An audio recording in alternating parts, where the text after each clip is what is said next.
Q&A with my guy Q. What's up? This is my guy A. What it is, questions and answers. Quentin and Anthony, see what we did there? So, this is our first video. And what we're going to talk about today is being a child of addiction. That being someone who grew up with a parent or parents or someone in the household who, had an addiction problem, whether it be drugs, alcohol, gambling, whatever the case may be. As the black community goes, we don't really hear about that often, right? We don't really hear too many people, especially not amongst black males. And people won't admit it either. Like, if you need to take a substance, whether it be alcohol, Xanax, or whatever it is, to have a good time, you have to look at where did that addiction come from? Where did that addictive personality come from? Did it start with you, or did it start with your parents, or did it start with your grandparents? This is facts. So today, I'm going to open up and give my story. My name is Anthony Belcher. I'm 32 years old. I'm 32, right? 30? Yeah, because I think I'm the oldest. Yeah. I'm the oldest. Once you hit your 30s, you forget how old you are. Your body just started. But yeah, I'm 32 years old.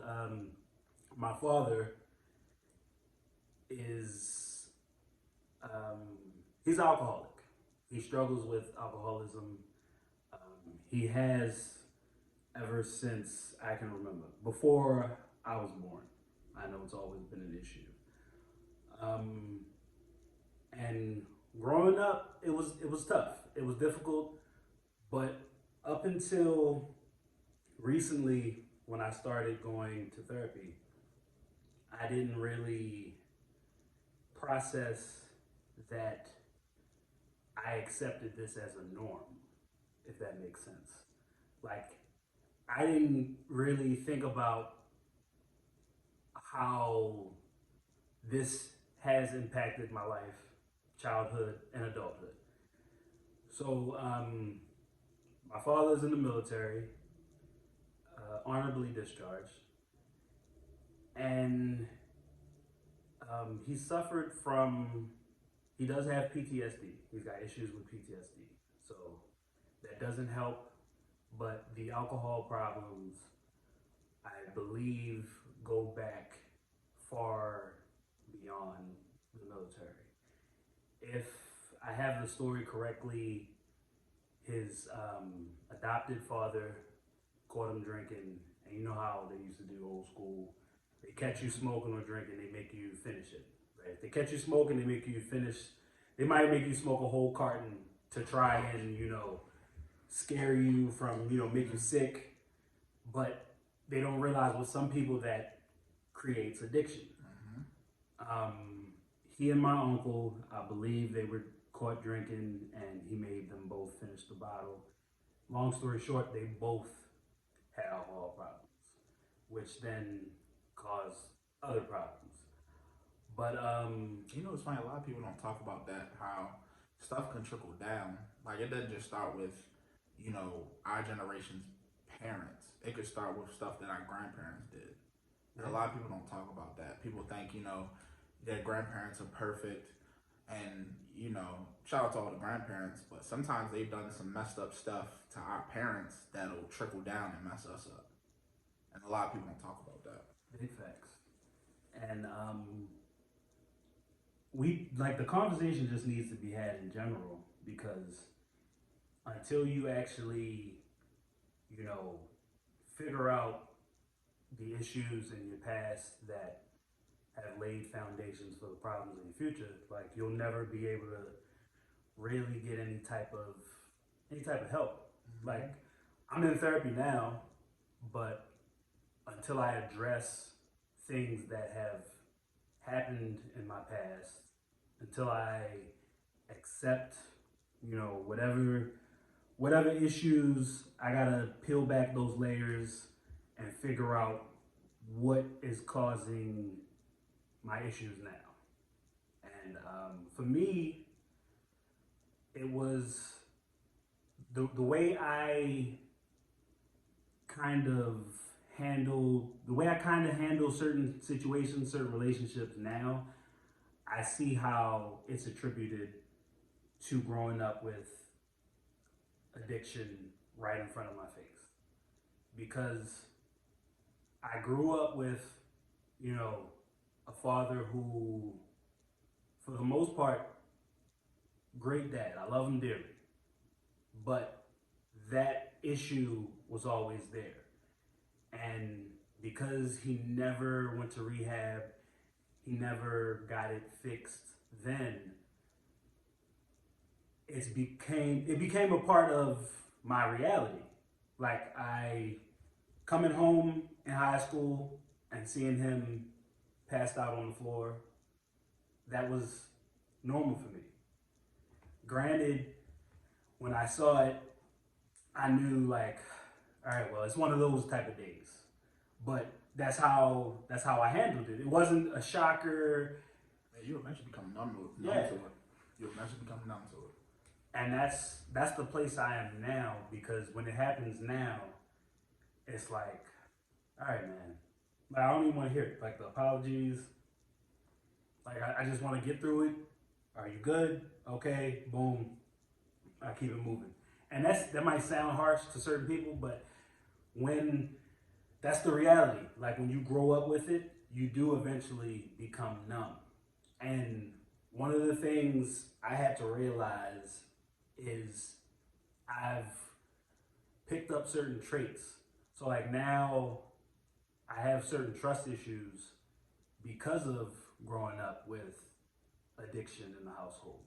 Because of the promises of staying sober, the hope of, okay, he relapsed, but eventually he'll get his act together. Eventually he'll come around. And not to say he won't now. Like, I don't know. Like, we're still dealing with the issue. The good news is recently we've made that step to trying out rehab. But before, because he was the type of person who he could go 4, 5, 6 years sober. So in his mind, he didn't need rehab because it's like, I can do this on my own. Like, I'm good. Every once in a while I have a mishap, but I'm good. And with addiction, you need help, man. Like, you got certain people, especially if you don't have a real addictive personality like that, you still need help, because getting over addiction is really hard. That's why you have the AAs and the NA meetings and stuff like that, because nobody can beat that demon by themselves. Nobody can get that monkey off their back by themselves. Big facts.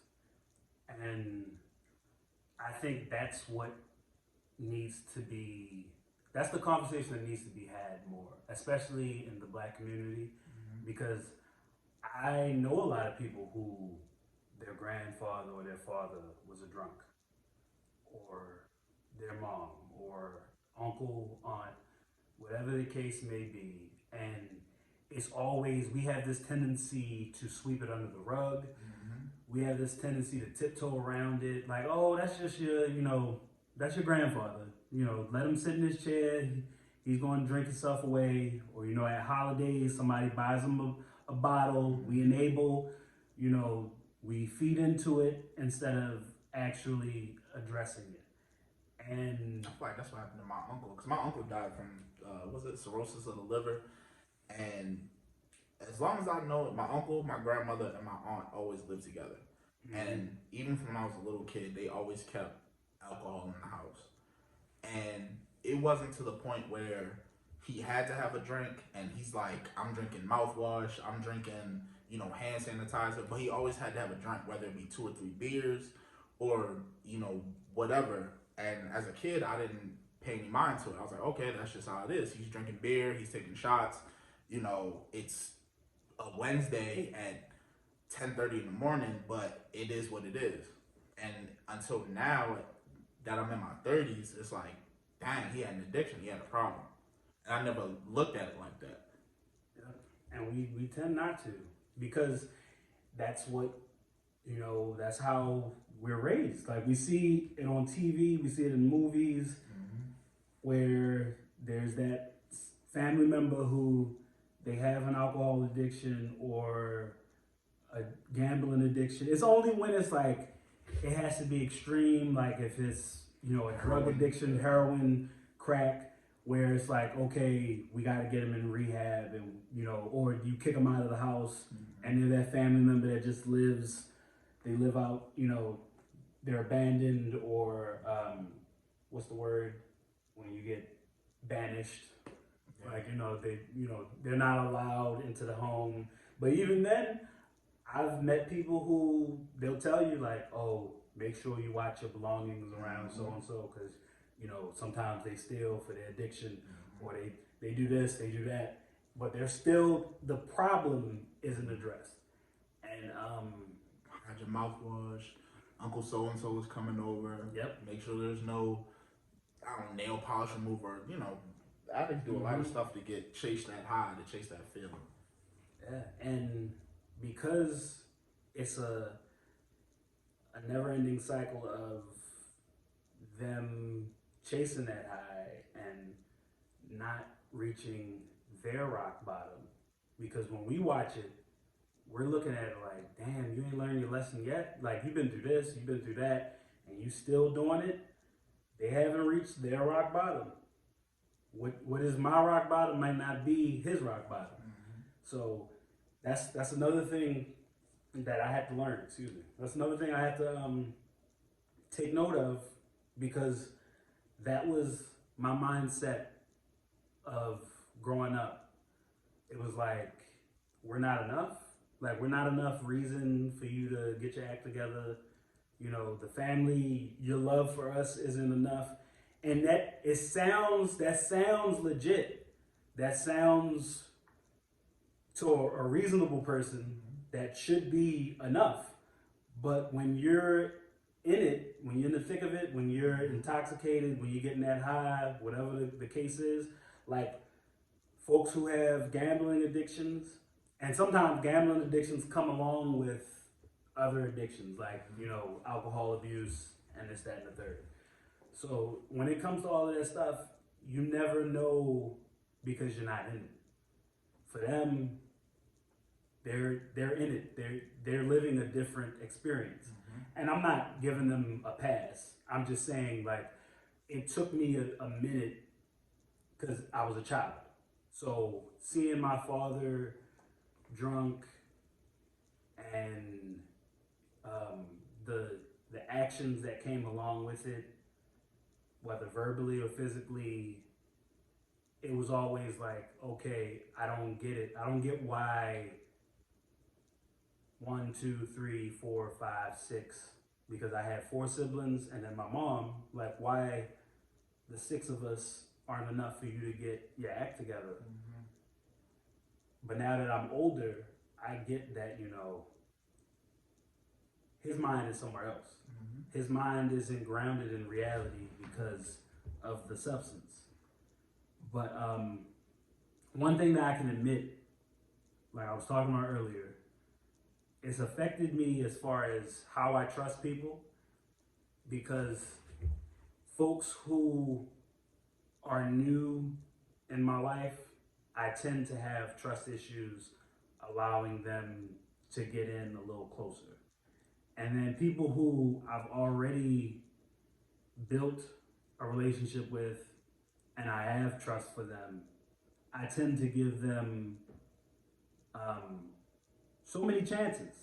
Like, I've learned, like, in relationships, I tend to be very patient, and I give so many opportunities and chances, even when I'm done wrong, because I grew up doing that. I grew up coming home, father's drunk, help him up, get him upstairs, get him cleaned up. He apologizes the next day, and that hope, because as a child, you always want the best for your family. You always want that promise that you get, you know, oh, I'm gonna take you to Disney World, like when adults promise children certain things, that hope, because that's what children have. They always, oh, really? You're gonna do this? So when I would get the, yeah, I'm gonna get help, or I'm gonna be better. This is not gonna happen again, and then it happens again, and then it happens again. And as a child, you keep on trucking because you don't know any better. And for me, like I just now recently, I'm 32. In the last, I would say, maybe 6 years, is when I kind of got numb and fed up, where I was just like, yeah, I hear you, but I ain't seen it. And that also comes from that being your parent, because as a child, you have Spider-Man, Superman, but as a child, your first heroes are your parents. Yep. They're gonna hide every struggle they have to keep you safe. So you have them on a certain pedestal. You hold them to a certain standard. With even when they fall, and that pedestal is knocked over, you pick it up and you're like, at the end of the day, this is my parent. They'll get better. I mean, sometimes they don't, sometimes they do. But you're looking at them, even as an adult, you're still, at the end of the day, you're still their child. So you're looking at them like, they'll get better, and I'm going to put them on this pedestal where, eventually you got to stop doing that. You can't do it anymore. And you hate to do that, especially as their kid. You're like, damn, my parents are messing up. My parents are regular people too. Yeah, because at the end of the day, there is nothing more traumatic than, in my opinion, this is completely my opinion. You can think I'm wrong, that's fine. But in my opinion, there is nothing more traumatic to a child than witnessing something from family. Because as a child, you can see somebody, you can see your neighbor getting physically abused by her husband. And you process it, you know it's wrong, but it doesn't really affect you if you see your father beating your mother. You see what I'm saying? Like, you might see it happening to your neighbor and you're like, oh my goodness, and it affects you. That might be the first time you've ever seen a man put hands on a woman, but it doesn't really stay with you. Whereas if you see your father abusing any family member, or your mother abusing any family member, any type of, like, once it's like in the realm of, okay, it's happening in my family, in my home, because that safety is now out of the window. Like, everyone feels the safest when you're a child, you feel the safest at home, if it's a safe environment. And once it changes from that, that's when the trauma begins. Like, once a child is no longer feeling safe at home, then that's when a lot of other things start going downhill.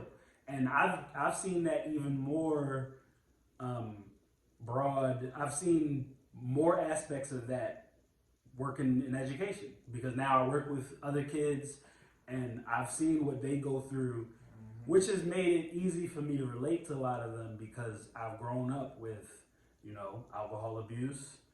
I've been physically abused. So I've been able to relate with kids bringing me their issues.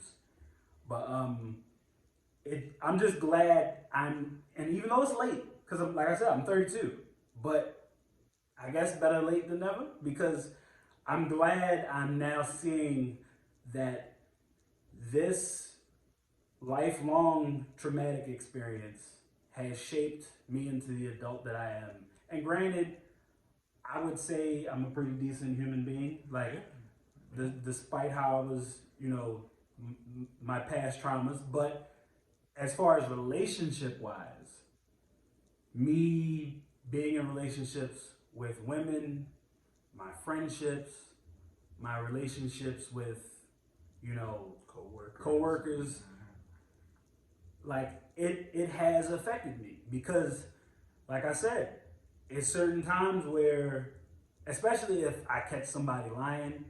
Like if I catch wind that there's some sort of deception or ulterior motive, it's hard for me to believe anything you say to me after that. And that is somewhat attributed to how I grew up. And then in my relationships, when I do trust, whether it's a significant other, whether it's the woman that I'm with, or whether it's friends, I tend to give so many chances because that's how, that was the norm for me growing up. That's what you're Like, used to. yeah, like, all right, pops, you know, I get the sorry, and then I'm like, all right, I believe you. And years pass, we're good, and then another slip up, and then, you know, boom, we back to square one. But hopefully now with, you know, going to rehab, we will have better results. And it should help. It should definitely help. I mean, I help my parents. Shit. I didn't even ask you this. How, because he had the unfortunate task of witnessing the very last situation that me and my brothers went through very recently. This was how we started the new year, and how did that make you feel? Because I never got a chance to ask. Like, As a fellow child of addiction, I'm numb to it. Because I grew up, my parents were recovered addicts, and I grew up, my parents were married and weren't in the same household, where my mother and I lived with my grandmother, and my dad lived in a halfway house. So visiting my dad in a halfway house, I've seen some traumatic things that a young child shouldn't have seen. I experienced some things that a young child shouldn't have experienced. So seeing you and your situation, I wouldn't say I'm numb to it either, but I'm used to it. I was just there to help any way I can. I mean, it really didn't affect me too much. Of course, you know, seeing you and your family like that, you're a pretty calm, collected dude, and seeing you get emotional like that almost had me a little bit emotional. Because at the end of the day, you're my guy. But I hope that your dad gets the help that he does. Especially with him being a veteran, and especially the times we're in now where everybody is, you know, Blue Lives Matter and, you know, support the troops and all that. But it doesn't just start with active duty troops. It should also go to vets. And that night when we were doing what we had to do, and them not taking PTSD seriously, and them not considering it a mental illness, that hurt me a little bit. Because it's the fact that your dad did everything he could to protect this country, put his life on the line, put his body, you know, his spirit, and of course with the PTSD, his mental health, and them not consider it. And it's like, yep. Dang, he did all that, and you're not trying to give this man the help he deserves. And that was shocking to me. When we left that office, I was like, dang, that's kind of messed up. But, you know, hopefully with him getting better and him getting the help he needs, and the support, and even me not being family, like blood family, he'll still have all my support. I'm there. That's why I came that night. Because, you know, at the end of the day, that's kind of like my dad too. So, whatever I got to do to help him and make sure he's healthy, I'm here for it. Yeah, I appreciate that. Because it's, like you said, somebody can serve all that time for their country and then nothing's done. Because like the incident happened maybe around 9:30. We were at that courthouse till what, 12:30? Yeah, the ball dropped. Yeah, we we missed brought it. years. Like we missed it. We were in the courthouse. Cops behind us being assholes, and unfortunately, we didn't get the results that we wanted that night. We're still working to, you know, get him into rehab, inpatient rehab. So hopefully that'll be done soon. But yeah, between cost of rehab and whether or not you have insurance Yeah, that's great. and all that stuff. Like, it's a lot harder than you feel it should be, because I'm sure there's other countries, especially Canada, they got free healthcare. Yeah. So I'm sure there's other countries where you can get help like that, but in America, especially when you look like this, it's difficult sometimes. But the thing about addiction is, I feel like people don't take it seriously because it's a mental thing. You can't see it, and then a lot of times people treat addiction with drugs. So, for example, my parents being in Narcotics Anonymous, I remember them getting treated for like heroin and being dope sick and stuff like that with methadone.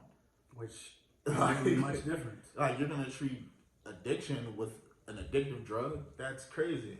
Yeah, because back when I was working with Happy Homes, when I was doing the PRP, you have folks who they were addicted to heroin and now they're addicted to methadone. Like the methadone clinic downtown, I remember you go and you see a line of them and they lean in right in the line and they're waiting for their fix because all you did was you changed out one drug for another. And now it's a controlled drug. Now you get to tell them when they get it, and so they still, it might not be the same excitement because some addicts live for the thrill of it, but the ones that actually want to get better, they still dealing with that drug because all you did was switch out one for another. Because some people, like you said, some people have that addictive personality where it's not necessarily the substance, it's just the need to replace something.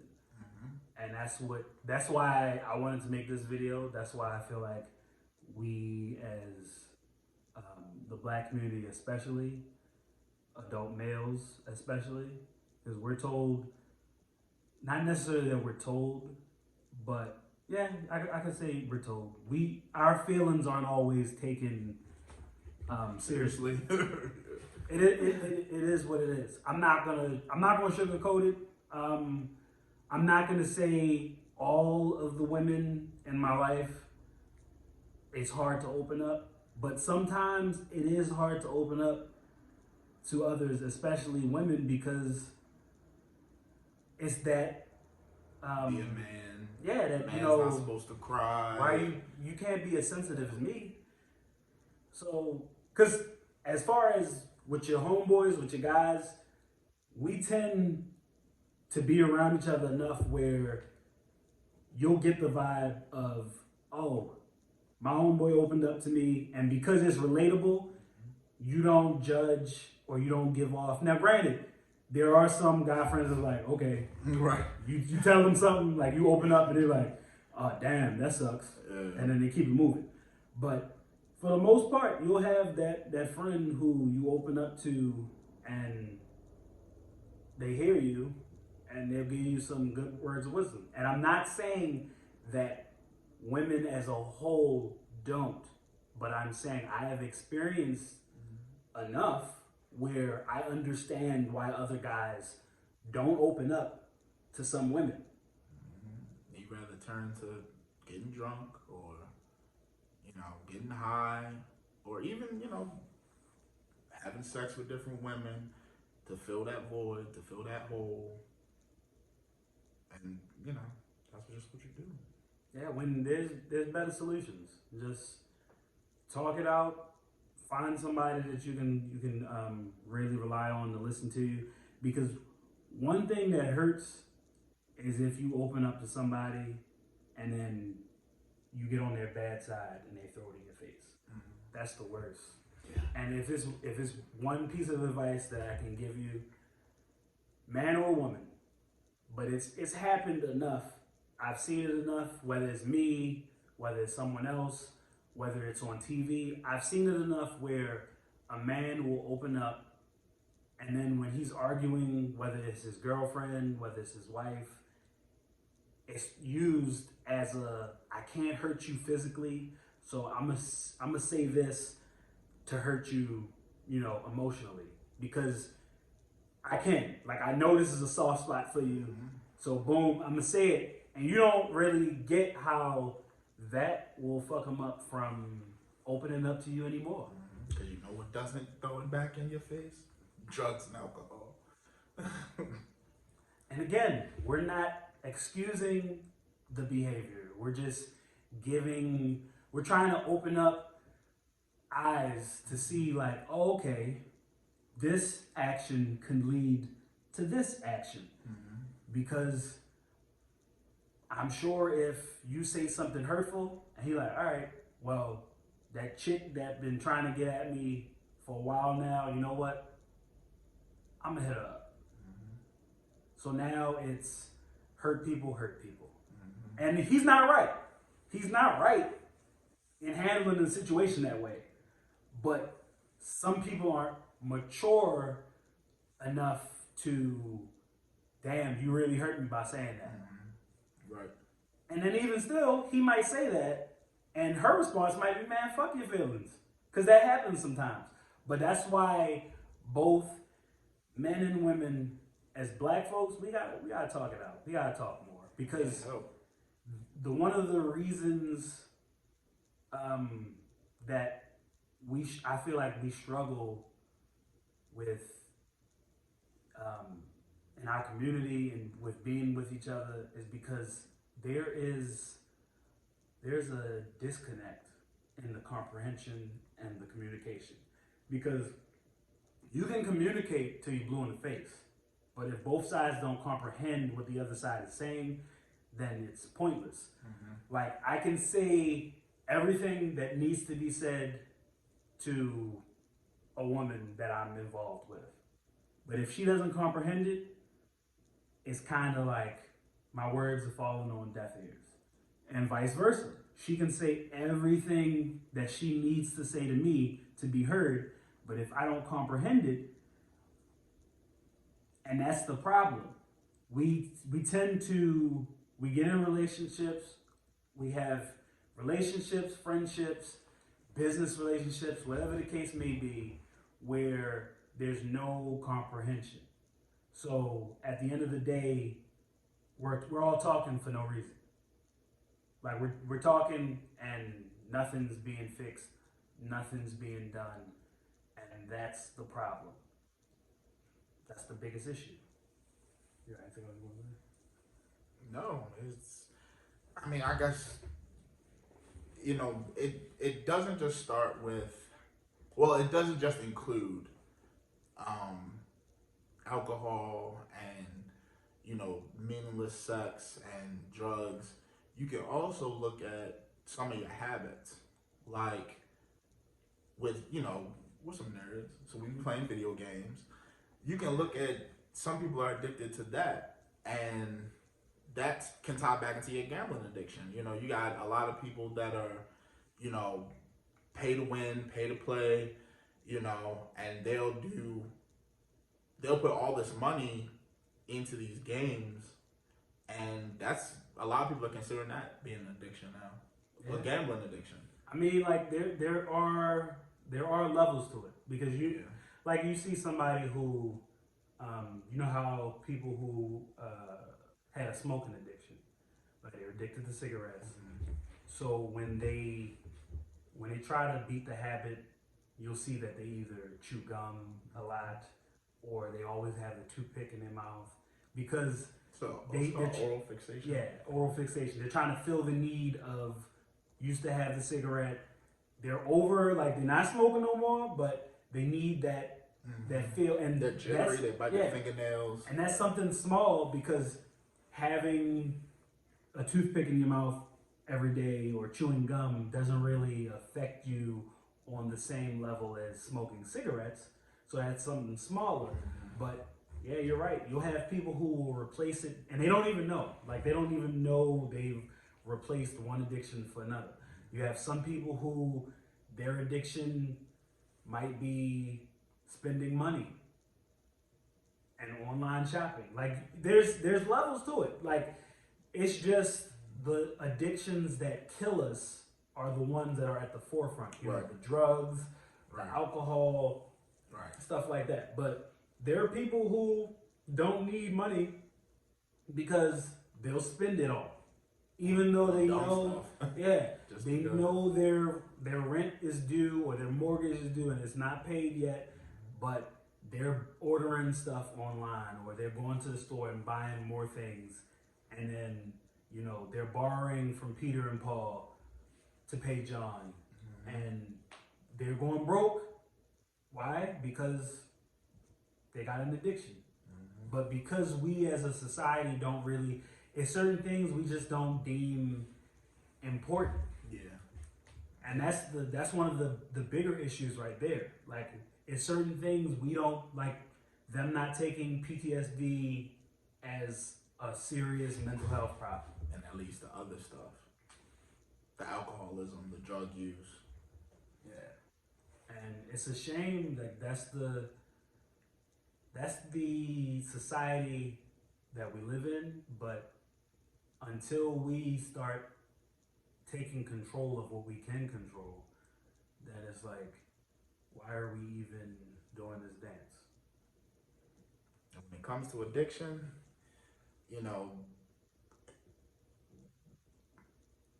one is too much and 1,000 is never enough. I know that from firsthand experience. Especially, not saying I had a drug addiction, but I liked getting high. So I calmed it down. And I didn't take it as far as a step of going to rehab and getting therapy. But again, with my parents being in NA meetings and talking to them, that's definitely helped me through, the pills and all that stuff. So Yeah. that definitely helped. Because even for me, college, life after college, because that was around the time me and Quinn got real tight. I was drinking heavy, and it wasn't because I wasn't. And doing e-pills. Yeah, like We would show up to parties zooted. drunk and high out of our minds. And the crazy part is, it was never one of those things where it was like every day, because that's the crazy part of addiction. It's not one of those things where you see it coming all the time. This was more so every time we partied, so only on the weekends. So it was social drinking. I'm taking I'm doing 12 shots. Like, and I'm like, yo, who trying to do shots? Like, come on with it. Like, yo, who trying to do, like, I bet you're not going to drink me under the table. And if you ask most people from back then, my tolerance was pretty high.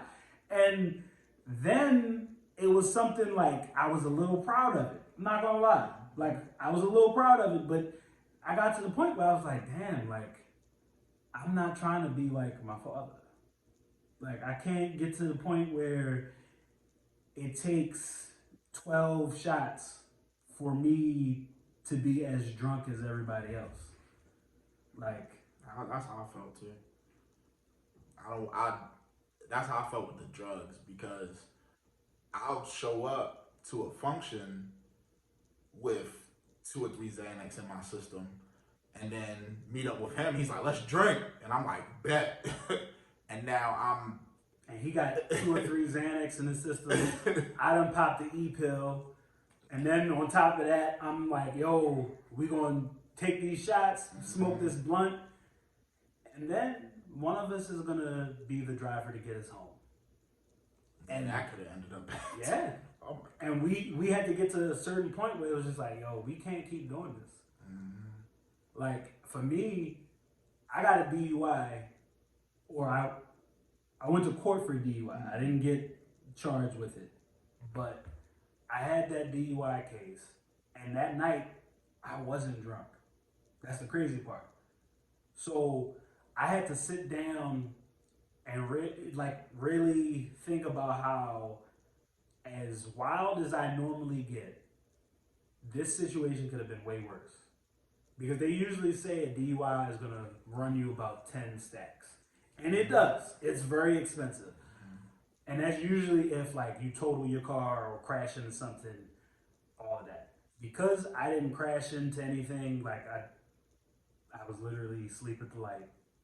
That I'm gonna save that for story time. But car got towed. So between all of the court fees, mothers against drunk driving fees, classes, I had to do all of that. Even though I still didn't get charged with the DUI, I still did all of that. I ended up dropping like 6,000, maybe 6,500, like somewhere it was close to $7,000, and that set me back because I had student loans.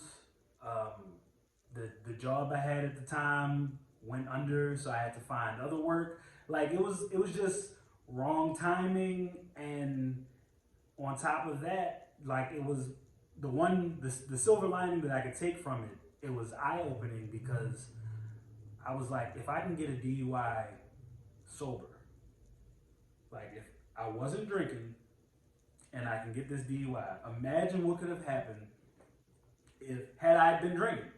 Because back in my college partying days, I remember we have a party and then at the end I'm driving somebody home and I sober up on the road. Like that's the crazy part. Like I'm behind the wheel and I sober up, the sun is up, and I'm like, how the hell did I get here, this part of town? I had those nights.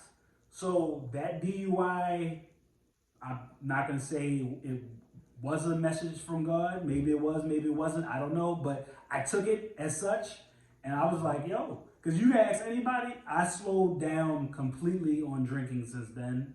I stopped drinking and driving.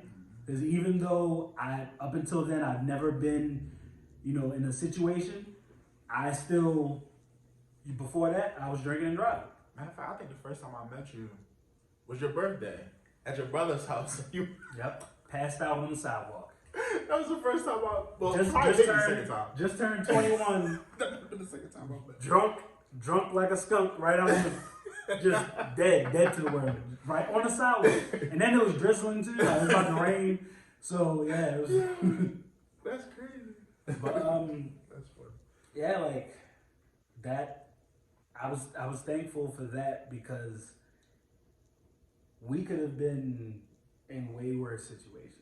Like I went to the shore, fucked up. Driving back from the shore, hungover. Driving around Eastern Shore, fucked up. Driving around here, driving around the city, fucked up. Yeah, we could have gotten to some. We could have gotten to some shit. Yeah, and that's mainly one of the reasons I wanted to make this video, because our experiences can open up somebody else's eyes without them having to actually experience it. Yeah, we've been lucky to not have anything drastic happen to us. Yeah, because of, past traumas and past addictions. God forbid I would have ever, I don't know how jacked up I would be if I would have ever been drunk driving and killed somebody. But that's one of that you have to think about that. It's a possibility. And when you're in the mindset of, because the most dangerous mindset, especially amongst college students, is being that person that everybody considers the best drunk driver. Oh yeah, let's so and that was us. It was always let Ant or Quinn drive, because they always get us where we need to go, fucked up. And you don't realize at the time you taking it as a compliment, like, yeah, I'm good at. No, that's terrible. Like, that's really terrible, because all it takes is for that one night where you hit somebody or you hit something that hit somebody, and your whole life is changed now because you decided to drink and drive. When all you had to do was, like, now we didn't, and it's not an excuse, because we still had cabs and yellow taxis and hats. We in Baltimore, so we could have been out there like this. Right. We still, it's no excuse for us. But now there's Lyft, Uber. There's so many things, so many ways you can get home without. Especially now, because Uber and Lyft do the free rides on holidays, like what they do, like Thanksgiving, New Year's, and stuff. They do free rides, which is I wish we had that when we was. Yeah, then you can split it. Like you can split a trip amongst however many people in the car. Everybody put up, So that's all this is a cautionary tale. But I really wanted to make this video because, like I said, black males, we don't really open up often. And yeah, that's somewhat on us. We do need to open up more. I will admit that. But I will say to you viewers who aren't black males, if you have a black male that is comfortable enough and willing to open up to you, please don't take that for granted. And when they do, don't use that as ammunition when the person is getting on your nerves. Because that's, not only is it petty, it's just cruel. Like when somebody really opens up and they tell you something and they get vulnerable with you, when you decide to throw that back in their face, whether and I get it might be done out of anger, but it's not the way to go. Because then after that, they'll probably never open up to somebody again, let alone you. But they'll probably never, at that point, they're like, all right, well, I tried it. It didn't work. Look what happened. I'm done. Never again. Brought to you by Splode. Get a Splode. Goddamn crow dad. But yeah, this is our first video. Hope y'all liked it. We actually managed to keep that under an hour. Yeah. That ain't that bad at all. Yeah. Was it 45 minutes? About 48. Well, we did it. Yeah, we did it. And we're gonna have some more content coming. So this is just one of many videos to come. So sorry to be so serious and so deep on the first time, because normally we're not. Normally we're completely the opposite. But I needed to get this off my chest, because y'all understand, like January 1st, 2021, bruh, nigga, like bruh. But it's good to, even though it was a crazy end of the year, going into a crazy, beginning of the year, I felt, especially because I'm not blood, I felt so much love. Granted, it was a lot of, negative energy flying around, but I felt so much love. Yeah. And, that's the one thing that I think we can appreciate is, even though your dad was going through, we were still there. It was still all love. It definitely was. It was still all love. And that's the one thing I can try, not try. That's the one thing I can actually say that even growing up with that in my household, my family is still, like, we still push for love, hope, and all of the good stuff. Like, you can ask him, my parents, my father, when he's sober, one of the nicest people you meet. He just has that issue that gotta get fixed. But yeah, that's the one thing I will say I wouldn't trade for the world. Like, when it comes to my family, my siblings, my mom, my dad, the love is there, and that'll never change. Even for those that aren't a part of our family, like, his parents have accepted me as a son. My parents have accepted him as a son. And, and that's, now we here, shorty. Fuck it is, dummy. It takes a village. Like and subscribe, bitches. Yep. Like and subscribe.